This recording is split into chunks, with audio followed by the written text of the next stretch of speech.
Of the contenders in the Big Ten, who stands the best chance to win the conference this year?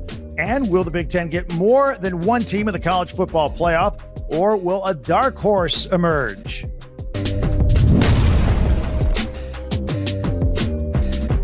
Well, the ultimate college football preview on Locked On Big Ten is here and is brought to you by Game Time. Download the Game Time app, create an account, and use code LOCKEDONCollege for $20 off your first purchase. Last-minute tickets, lowest price, guaranteed. All right, I want to welcome some colleagues of mine from the Locked On Network, of course, from Locked On Nittany Lions. We've got Zach Seyko here, and from Locked On Wolverines, Isaiah Hull. I want to get into it, and obviously a lot of talk going on in the entire month of August. The Big Ten has dominated the airwaves. We haven't even played a game yet. Of course, expansion is the talk. And I want to start with you, Zach, because, you know, we're going to get rid of divisions in the conference this year. Now we're adding all these teams, and I'm thinking they might bring them back. What do you think? Get your thoughts on the whole expansion thing. Some people are for it, some are against it. Where do you stand? I'm for it just because it makes college football that much more exciting. You get Penn State versus Oregon. Like, that's what people look forward to. Penn State versus Washington. The cachet of Penn State, Indiana, Penn State, Purdue, I'm sorry, just doesn't have it.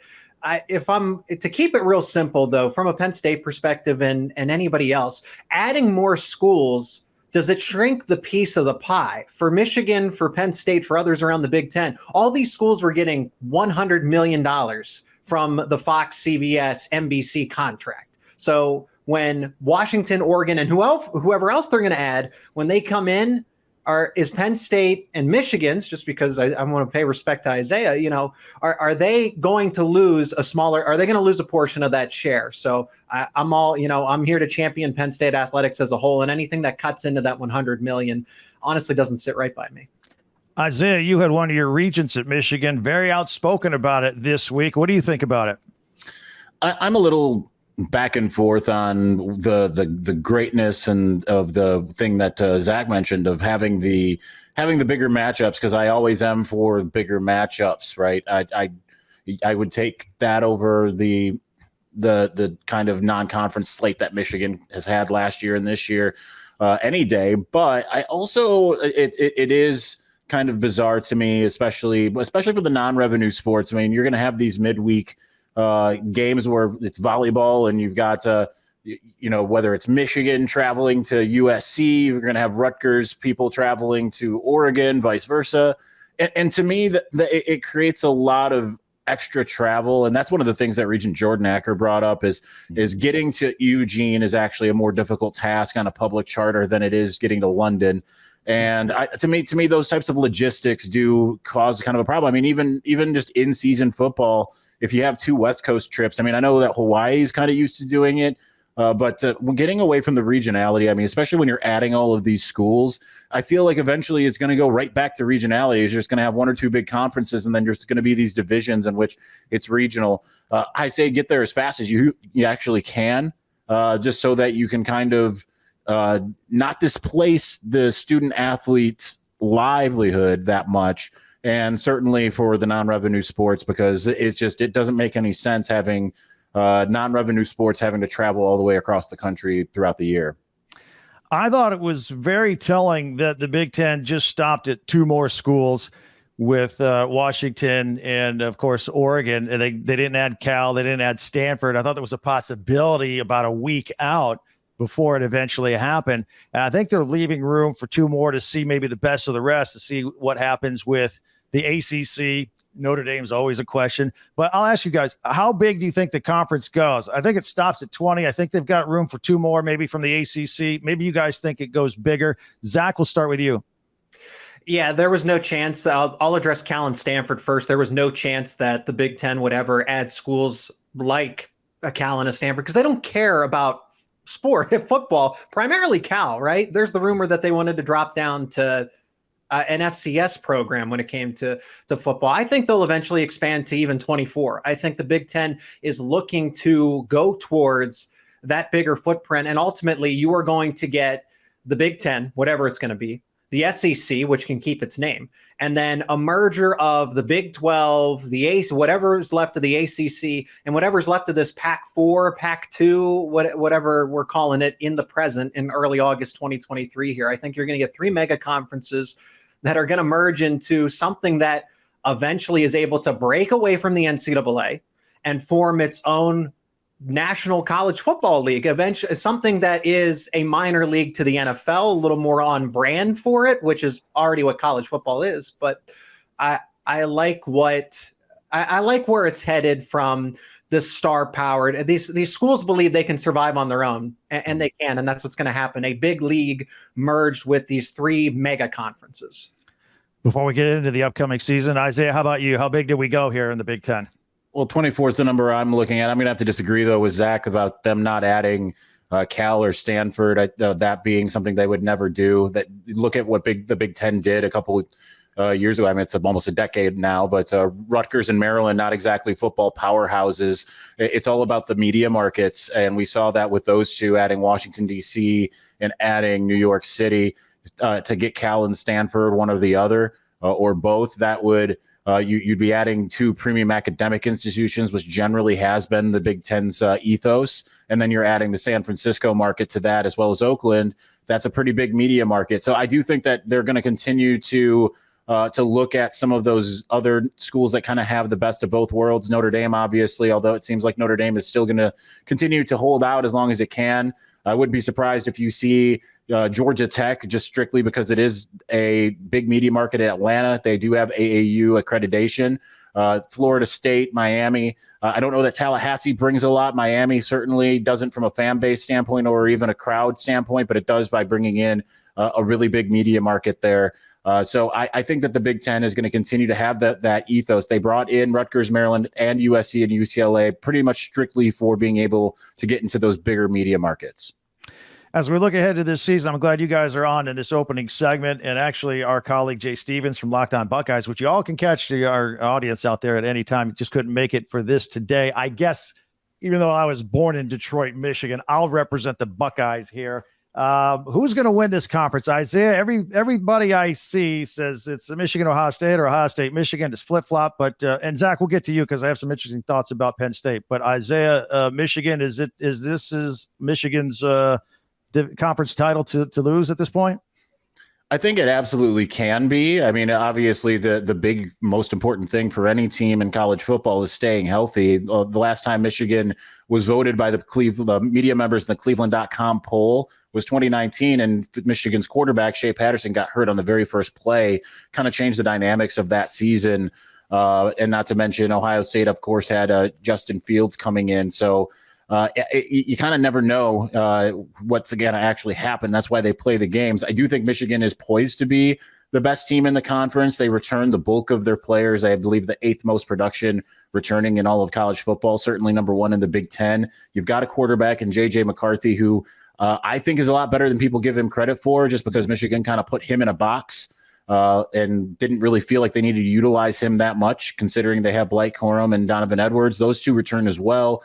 You've got the not quite the same offensive line, but you add 3 really key pieces via the transfer portal, and you have a defense that is returning the bulk of its players. I mean, there are some guys who are gone, but it's kind of one of those addition by subtraction type of situations. Michigan is certainly in a spot where it could and it should. The non-conference slate is pretty simple. It's not really much different than last year. But I guess the question is does Michigan stay healthy, and do they take every team on the schedule seriously? Because honestly, I mean, you look at the last 3 weeks of the season for Michigan, at Penn State, at Maryland, and then hosting Ohio State. We really won't know what Michigan is until that second week of November. And if they falter in the first game, there's really no stopping them from faltering down the stretch. If they win the first game, they might really have that momentum. You know, as far as the Buckeyes go, I thought during Big Ten Media Days that Ryan Day was just giving a little coach speak when he was talking about his quarterback situation, that it was open between Kyle McCord and Devin Brown. But I hear Devin Brown's done really a nice job. Maybe that it really is an open competition. Maybe during the Indiana game, Kyle McCord plays 3 quarters and Devin comes in for the 4th. I think Devin's only taken like 15 snaps, so there is a big gap there. Marvin Harrison Jr., of course, is going to have an incredible year at wide receiver. And here's a fun fact for you that just I shake my head at, but I mean, Isaiah, you saw Jim Harbaugh go through this. You know, he was winning a lot of games, but he was losing to Ohio State and also to Michigan State in the early going, and people were kind of getting a little upset with him. Ryan Day could go undefeated into the Michigan game at the end of November, and he very well could be undefeated at that. Both teams could be. And that will put him at 90% as far as winning 90% of his games in 5 years. And yet, if he loses that Michigan game, the hot seat is up. I mean, you could speak to that. You just saw the patience that Michigan exuded with Jim Harbaugh until he finally got over the hump. Well, it's a little bit different in Columbus, of course. It's not quite the same as anywhere else. There really is one game that you have to win in Columbus, and it is that Michigan game. Michigan has really three rivals, even though they don't play Notre Dame yearly anymore. So while the premium is on that Ohio State game, I mean, you kind of could see even just some tension building in 2021 when Michigan lost to Michigan State in a top 10 matchup with College Game Day there, Fox Big Noon kickoff. Michigan goes and loses, and then a couple weeks later, no one in Ann Arbor remembers whatsoever because Michigan beats Ohio State. But nonetheless, I mean, it's a little bit of a different scenario when you've got one school that kind of encompasses an entire state's fan base. Michigan doesn't have that. So people feel uneasy, but certainly a lot of Michigan fans in particular recognize the cyclical nature of this rivalry throughout the John Cooper years. Michigan won 10 of 13. And then it was when Jim Tressel came, everything kind of changed. And I think that people understand that it will go back and forth from time to time. And certainly now you've got a situation where a lot of Buckeyes, whether it's the coaches, the players that don't know as much what it's like to beat Michigan. And you kind of see that same dynamic playing out that Michigan had, where Michigan would have the lead late, and then Ohio State would just come and take it back. And I said last year in the middle of the game when I was standing on the field in Columbus, I said, if Ohio State loses this game, they're going to lose the next one, because now it's not about talent at all. It's about a mental impediment. And certainly you hear them about their reaction. How are they reacting in the offseason? What are they doing to change and all of these types of things? Whereas Michigan's just kind of continuing its trajectory. So it's one of those things where as time goes by, the longer it takes for them to actually go out and beat Michigan, the more they're going to be in their own heads. And it becomes a little bit more of a mental game than just a physical one. Zach, everybody talks Ohio State and Michigan, and yet I've spent a lot of time this summer talking about your team and the Penn State Nittany Lions. This is probably James Franklin's best football team he's had. He just talked the other day how deep this team is, and they feel that they're gonna take a stab at this championship. They lost 2 games last year. They were to Michigan and Ohio State. If they can split them or win them, it could be a different story this year. What do you think? Splitting them's definitely in the realm of possibility. Here's winning them both. I mean, you got to go on the road to Columbus, and then you host a very. I'm bullish on Michigan. I'm bearish on Ohio State. I think that Penn State is actually, they are built to go toe to toe with that Ohio State team. If it wasn't for a great play by that Ohio State defensive end to pick off a bat in the air and pick off a Sean Clifford screen pass, like he was supposed to be chopped down, that game becomes a little different because that's a game-winning drive that was taken away. But Michigan seems to, and Illinois for that fact, is that Penn State has to be able to overcome that barrier, that mountain of bigger, physical, run-first heavy teams. Penn State is a finesse team. They're a very skilled team. They like to stretch the field. They're going to go deep over the top. But now they're starting to mimic that Michigan game plan. They're taking elements of what has worked against them, and now they're making it for them. So Penn State, Ohio State, and Michigan all have top 10 offensive lines in the nation, in my opinion. I don't think anybody would disagree with that either. You have 2 great, incredible running backs, the formula that's worked for Michigan, right? A really deep offensive line, a talented one to go along with tremendous ball carriers who are both going to get drafted in day 1 or day 2 when the NFL draft does roll around for them. And now you have a quarterback that can take, it's the quarterback this time. Trace McSorley had that it factor. Sean Clifford, he was good, and he was the better quarterback last year. I'm not saying start Drew as a true freshman. Let him sit, season, and learn, and now it's his time to shine. Is he going to live up to the potential that other 5 stars, Christian Hackenberg, great person, good player, not good enough given all the circumstances, and then forget about Anthony Morelli. Drew Aller is supposed to change all of this in the modern recruiting era. All right, I'll put you on the spot here, Zach. Who's winning the Big Ten? Is Penn State doing it or somebody else? I'd like to think they do. It's ultimately going to come down to a tiebreaker, which is how it happened in 2016, which is exactly what I see happening again. As I sit here right now, I will say that Penn State beats Ohio State. I think they're vulnerable enough that Penn State is able to take that step. It's personal for them. It's just a matter of closing out that game because Penn State was able to beat them in 2016. They should have beat them in 2017, 2018. And now you're kind of back to that same level, even though it's out in Columbus. I don't care what the early spreads say that Penn State is an 11-point underdog or whatever the spread has jumped to. I am more, I don't want to say fearful, but I respect Michigan a little more this season just because they retain a lot of what made them so successful last year. Even though that game's in Beaver Stadium, I think that Penn State beats Ohio State. Michigan is truly a toss-up for me, and I would lean Wolverines at this point. But like Isaiah said, to start off this, that is why the games are played on the field and not on paper. Isaiah, final call, pushing the button. Is Michigan winning it? At the moment, I have Michigan winning it. Again, obviously contingent injuries and coaching bluster. I think as long as Michigan stays healthy and sticks to the script, I mean, we've seen what Michigan's done against both Penn State and Ohio State in recent years. I do think that Penn State game is going to be closer than a lot of people might think. That's my kind of trouble game of the year, more so than Ohio State, especially because it is in Happy Valley. But Michigan's been able to win in Happy Valley, so I am curious about that one. Maryland does pose an issue as well, especially with Josh Gaddis being there. But while other teams are trying to play catch up, Michigan's got a lot of the same personnel, pretty much the same coaching staff, and is just building on what they've already done. So, yeah, I do have Michigan currently being that Big Ten favorite.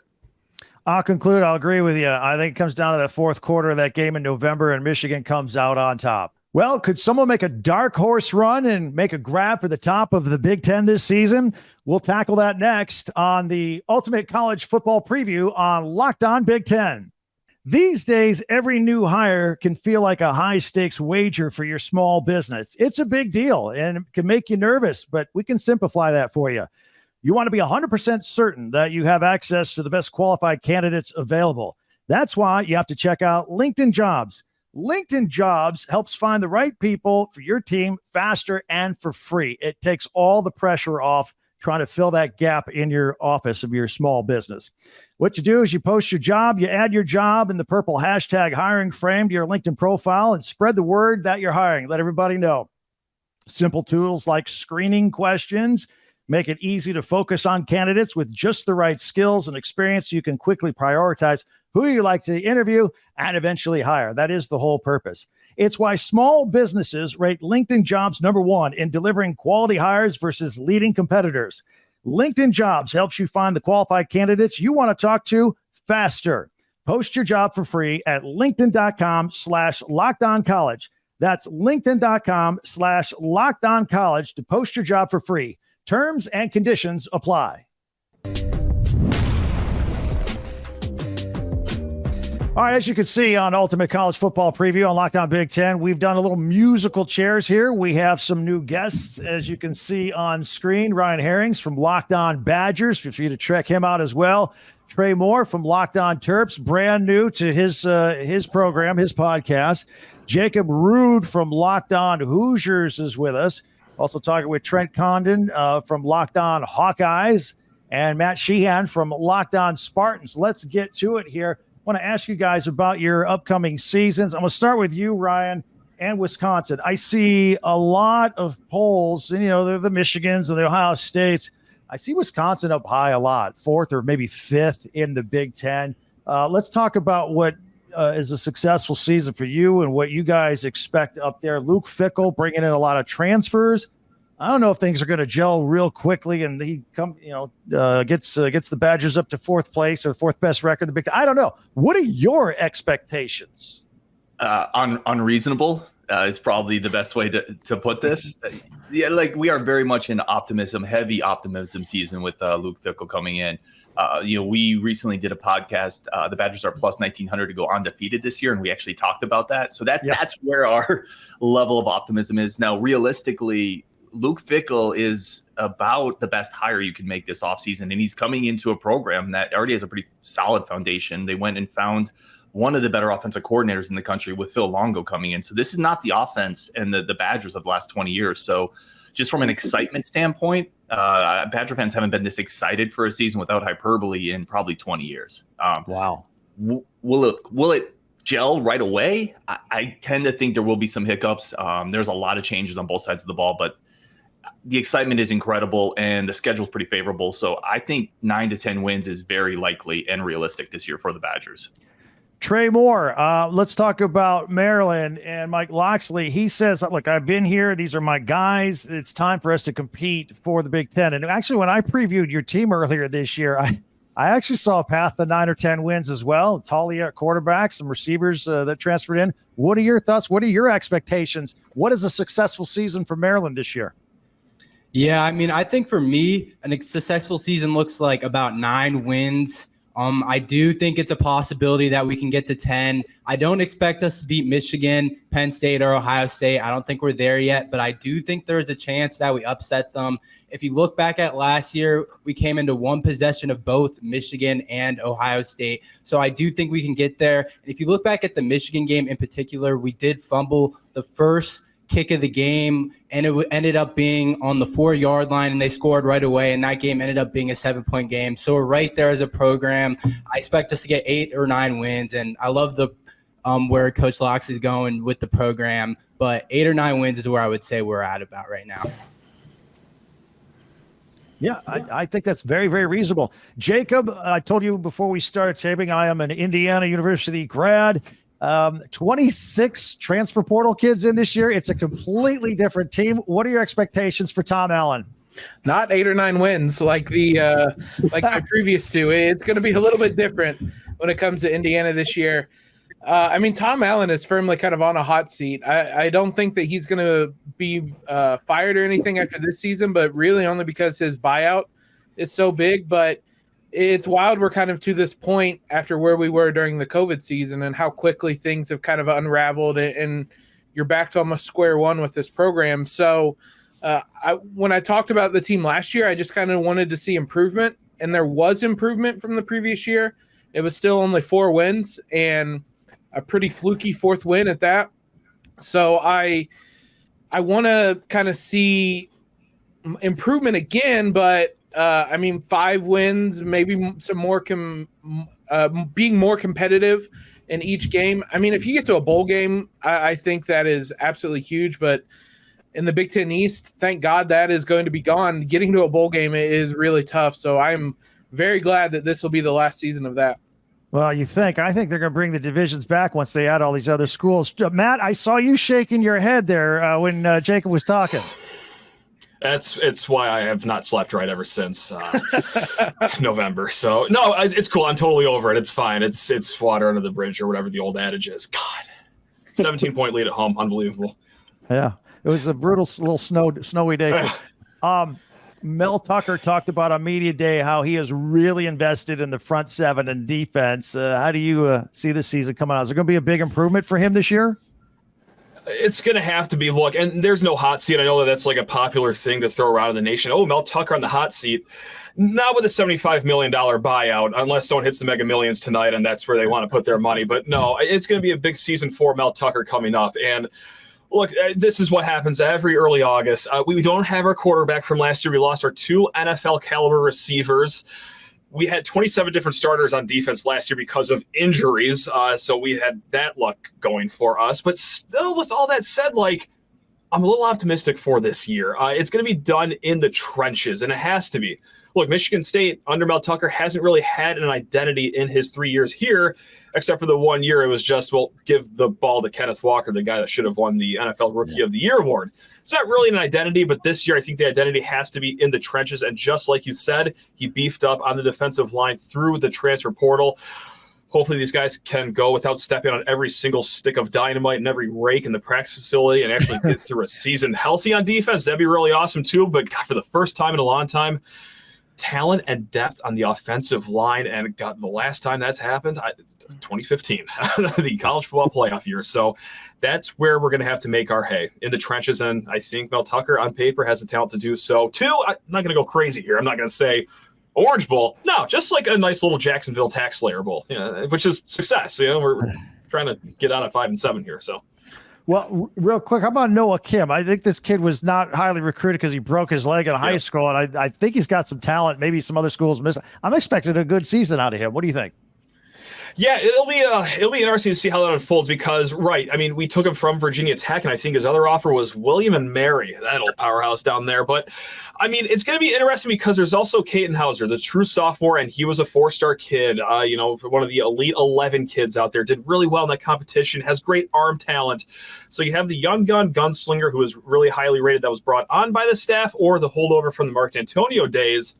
Right now, Noah Kim, he has more experience in games. It's not a lot, but he does have more, and he's been impressing people at practice. So I think it is a dead even race to who's going to get that number 1 spot.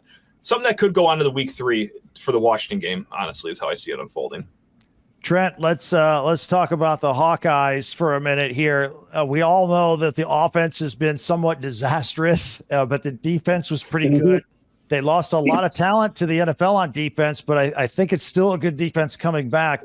And when you bring in Cade McNamara, look, I don't think Cade has to set the world on fire, but he is a guy that has won a Big Ten title and gone to a college football playoff game. I'm thinking if the offense can just rise to mediocrity and have the defense play well, I think Iowa could have a big season. What do you think?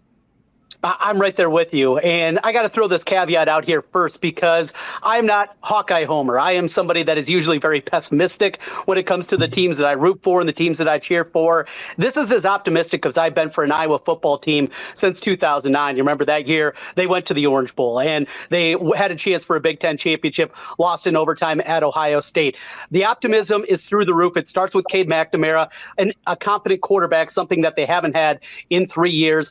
Offensive coordinator hasn't changed, but you know what? Cade McNamara saved Jim Harbaugh's job, and he very well could save Brian Ferentz's job this upcoming season. You couple that with an improved wide receiver group. You go out there, you bring in Caleb Brown from Ohio State. You go out and get a very good wide receiver from the FCF ranks in Seth Anderson. The tight ends are going to be great. The running back's going to be better. And if the offensive line can just be adequate, the pieces are there for them to be average. And we've seen with Iowa. Iowa has the 8th most wins in college football over the last 4 seasons. Over the last 7 seasons, they are in the top 10 in terms of victory, yet only 2 division titles. In the final year for the Big Ten West, I'm sorry, it should not be Wisconsin with that new coaching staff. Iowa should be the favorite to win the West. It's very interesting. Let's talk some Husker football here. Derek Pearson is with us. Derek, a lot of excitement there with you guys. Matt Rule, new coach. I think everybody's ready to run through a wall with this guy.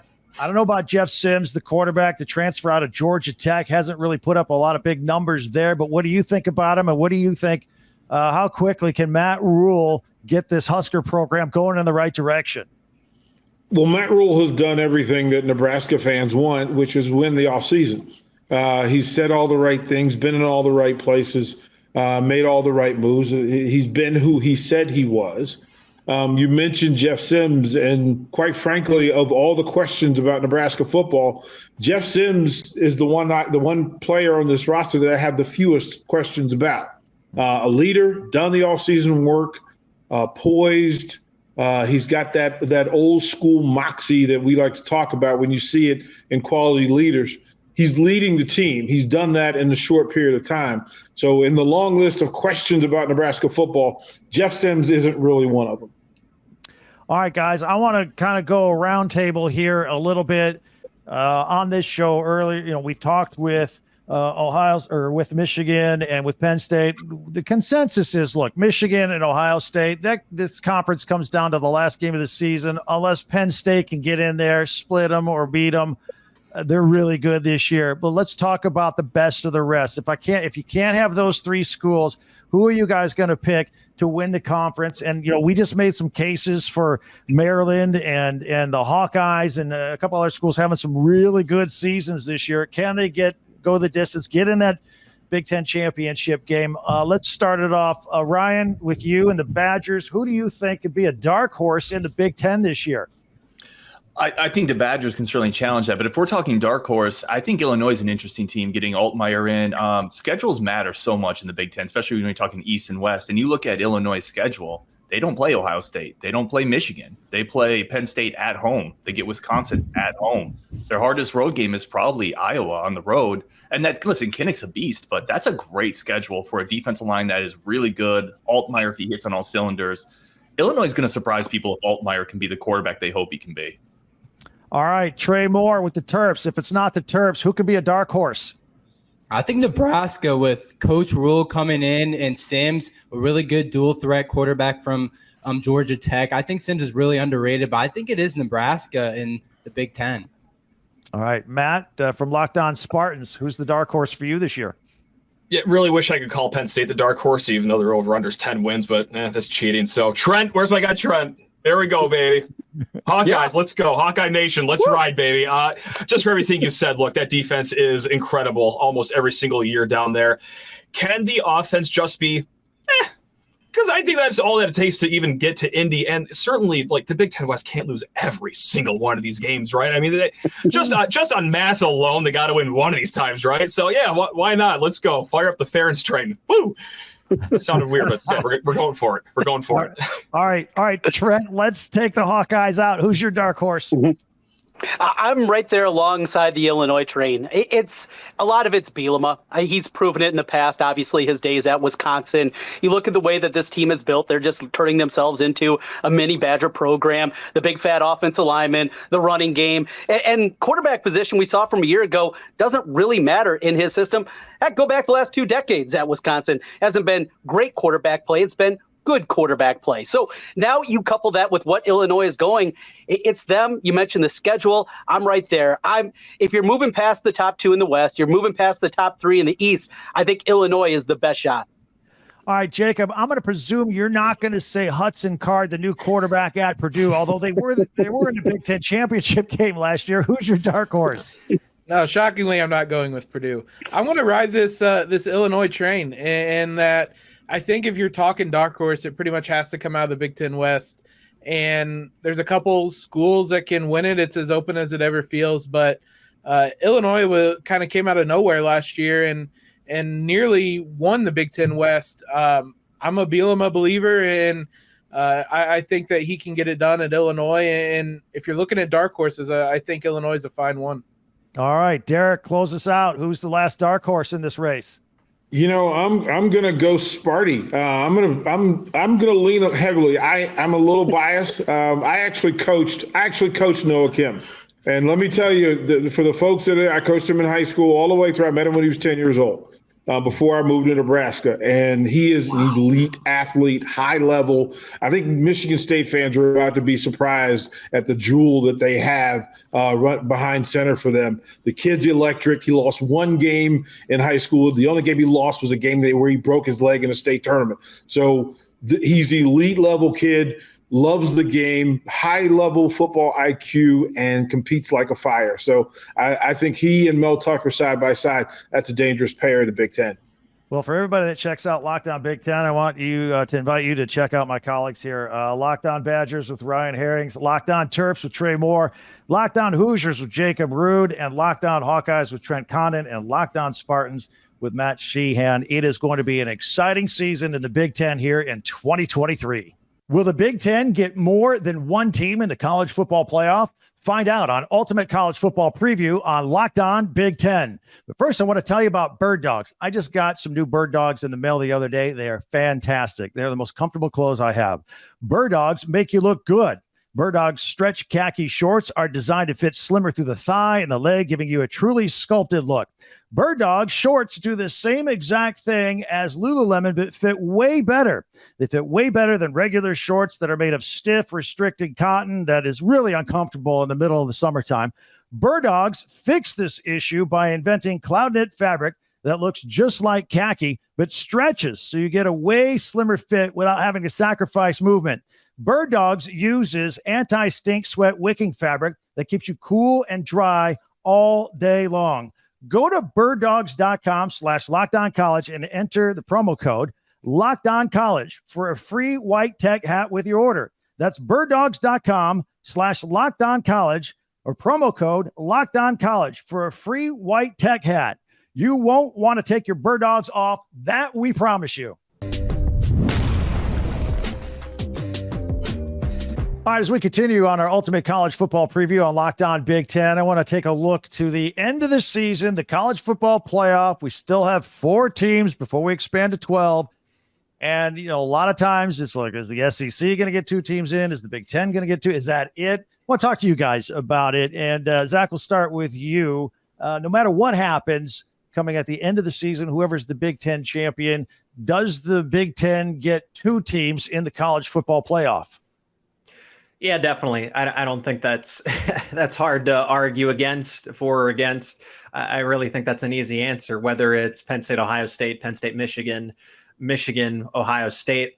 I'd really like to. I know how good the SEC is too. Like, these are the 2 premier conferences, but I really could see a scenario where all 3 teams are 11-1, and then I think what's going to.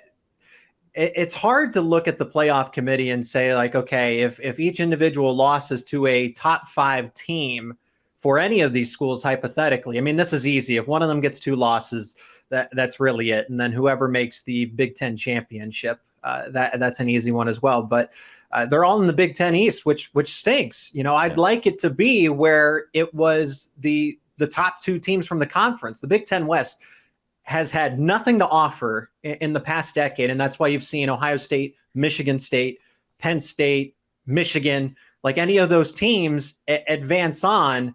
Michigan State a little on the, on the smaller end of the spectrum. We don't need to concern ourselves with Michigan State. but they, they represented it, right? And I just think that it's a good thing they're going to 12. People were like, well, just put it at 6 or 8. No, I think it should be 24. Why can Division 2 do it? Division 3 do it? But we had an error where journalists voted on who the national champion was. A computer decided the top 2 teams, and then we get to 4. I feel like as college football fans, we've been robbed of something that's so good. And finally, it is here, and our patience is being rewarded. Well, when we do expand to 12 and 16, and as you say, maybe 24 someday, Isaiah, how do you feel about the prospect of Michigan and Ohio State playing in November, turning around and playing the first week of December, and then playing a 3rd time, maybe by the end of December or early January, and playing 3 times? All of a sudden, now it's a football series. I hate it, Craig. Thank you.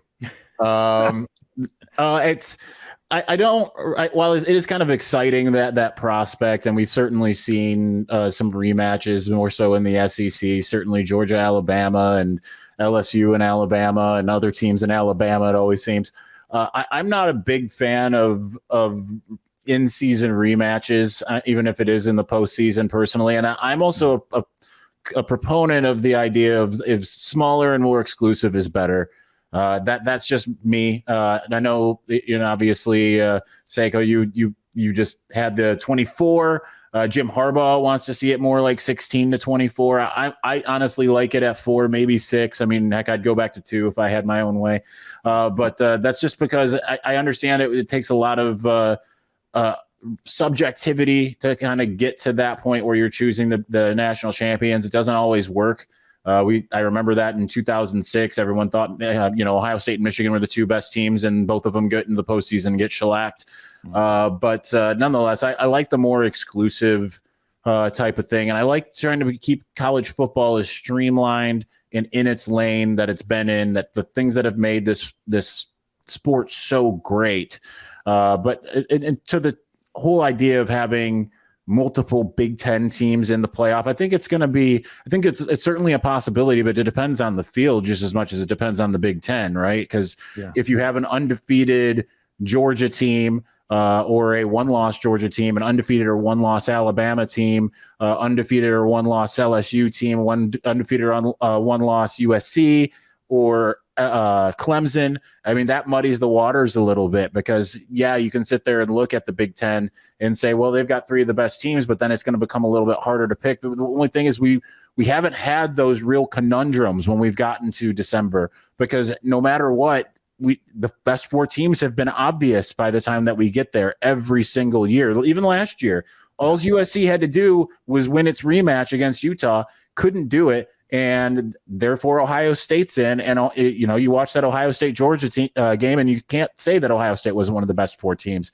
So I feel gross saying that, but nonetheless, we always have these conundrums in the off season all the way up until November, and these things end up getting sorted out. So I really don't have a problem with the best of 4 format, because there's never been a point where we've really had to doubt it to this point. I don't know that it was actually broken. Yeah, we're kindred spirits. I get hammered on a radio show all the time because I said, just keep it at 4. I always made the argument when we had the BCS and there were 2 teams. Sometimes we'd have an argument about the 3rd team, and they get, where they shortchanged a little bit. But my point back then was the 4th, 5th, 6th, 8th team, they weren't good enough to win a national championship. I said, we barely have enough to field 4 good teams. I agree with you. There's usually a drop-off after 4, 5, 6. We have all these blowouts in the semifinals, which proves my point. Nobody wants to listen to me, but I agree with you a little bit. Let me backtrack a little bit, and Isaiah, get your opinion on something Zach said. How do you see how many teams are getting into the playoffs from the Big Ten? If we have 3 teams, 11-1, I like that 11-1 scenario. That's some chaos. I think it would end up, like I said earlier, it kind of depends on the rest of the field, right? If you have 2 SEC teams that are in the same position, then certainly you could see 2 SEC and 2 Big Ten. But what happens if USC runs the table? If they figure out defense out in Los Angeles, especially with Caleb Williams and some of the weapons they have on offense, I mean, they certainly could get there. You look at Clemson now that they're starting Cade Klubnik. I mean, that's a team that hasn't really gone anywhere. It's just kind of went from being a 12-0, 11-1 type team to a 10-2 type team. Notre Dame is obviously a wild card. What if one of Ohio State's losses is to Notre Dame, and Michigan or Penn State's only losses to Ohio State, and it's a close one? Certainly, then you've got some decisions to make, because you've got one team that maybe shouldn't, depends on, how you look at Notre Dame. What does Notre Dame do compared to Ohio State's resume and all of that? And now you're trying to juggle all of these things. So I think it really just depends on the field as much as anything. I don't think obviously 3 teams are going to get in, barring a complete implosion of the rest of the field. And then you're really trying to settle the Big Ten on a national stage. I don't know that anyone really wants that. But it's possible to get 2 in. But I mean, last year was the first time that it's happened. Certainly, there are teams good enough and poised enough to be able to do it. I think it also depends on what those losses look like, right? If the Michigan Ohio State game goes exactly the way it did last year, and there's at least one more good team out there, I don't know that you put a Ohio State or Michigan team in that has lost by 20 something points, especially on their home field, into the playoffs. So it really just depends mightily on what the rest of college football looks like. Zach, I got to ask you, what's it like to attend a whiteout? I've had it from multiple different perspectives too. Being in the press box as a member of the media, and then being there as a fan in the student section. And that was the 2016 game where Penn State beat Ohio State, the blocked field goal. I can go back to that one, and I will never forget that moment. It was almost silent at that point because of how loud it was. If you can imagine that, just how silent, just everything, just the noise kind of blocked out when you realize, wow, they blocked this field goal. Grant Haley, somebody, if you can even recognize him, I think that's 15 over there, running it back for a touchdown. So that's the whiteout atmosphere that this can bring, that it can change games. And people have said this, that Penn State gets a 7-point advantage when there's a whiteout game. Yeah. I think that's very fair. That's easy to say, and it's paid off. The whiteout is, I think Beaver Stadium in general is just a difficult environment to play in. The whiteout adds an extra flair, of course. For players, when you talk to them, they say it is difficult to kind of, the way the color contrasts with the football field and just everything else, and then the bright stadium lights. They say that it's like you have to adjust your vision, almost develop some night vision, in that it truly the stadium lights, the night game, bring out the white jerseys, the white shirts, and everything else in that atmosphere. So yes, it's as best as home field advantage can come, and it's a shame that it's not the Michigan game, but that has to do a lot with the TV networks and the timing. Iowa's going to get blown out. Yeah. And Isaiah, of course, the atmosphere at the big house is no slouch either. Final question for you. What's the season going to be like starting it out with Jim Harbaugh on suspension for buying a couple cheeseburgers? Well, before we get to that, I got to say, though, I will second the whiteout stuff. I've been to technically 3 whiteouts, one that was a whiteout with a stripe, and the night game whiteouts, because weirdly, one of the whiteouts I went to was an afternoon game. I mean, the night game ones, you can't hear yourself think. I've been on the sidelines for those 4. It's insane. As far as the Jim Harbaugh suspension, I mean, that's not confirmed, so we're just still kind of waiting on that. After talking to some reporters at Big Ten Media Days, we were wondering the veracity of it, and considering it was coming from a national writer in Ross Dellinger, that kind of shows you that was the NCAA kind of slipping it out and seeing kind of what the reaction was, especially from Michigan. But that investigation is still ongoing, so we'll see if that ends up coming to fruition. Michigan has been fighting this thing tooth and nail. Just because Jim Harbaugh says that he doesn't recall the fact that he supposedly had bought a cheeseburger for a commitment. I mean, I don't recall what happened earlier today, so I can't, I was hitting the head a lot less than Jim Harbaugh has been throughout the years, so I can believe him when he says he really doesn't recall. Hard to prove that as a lie. But if he isn't out there, I mean, you're looking at East Carolina, and that could have been a problem, but they've only returned 33% of their roster. You're looking at UNLV. You're looking at Bowling Green, and then the Big Ten schedule starts with a national powerhouse in Rutgers, and all 4 are at home. So really, I mean, they could have one of us coach the team, and Michigan would probably be okay. So I think we'd probably be able to go out there and manage that with the roster Michigan has. So I don't think it's going to be that much of a difference if he is suspended for those first 4 games. Maybe they'll be a little off kilter, but I look at it kind of somewhat in a similar vein to 2017 when I believe it was 2018 rather, when Ohio State had suspended Urban Meyer for 3 games for something that was a bit more serious, and Ryan Day got his first taste of head coaching. They had a tougher game on the schedule in TCU, but they still managed to go out there and wipe the floor with their opponents. So I think the same would be for Michigan. Well, I certainly wish you guys the best of luck this year. I do think it is going to be a 3-team race and a fight. Penn State, Michigan, and Ohio State. A quick note, check out Isaiah on Locked On Wolverines. Jay, who's not here, check him out on Locked On Buckeyes. And, of course, Zach on Locked On Nittany Lions. It's going to be a fantastic season this year in the Big Ten. What other teams are going to make the college football playoff this season? The Ultimate College Football Preview continues with a look at the top teams from each conference. Follow Locked On Big Ten to catch that conversation, or check out another conference preview by subscribing to all the Locked On Conference shows wherever you get your podcasts. Now that you know who the players are for the Big Ten, join me, Caroline Fenton, as we break down who makes the college football playoff and who will ultimately win it all. Go to Locked On Big Ten wherever you get your podcasts for this bonus episode of the Ultimate College Football Preview.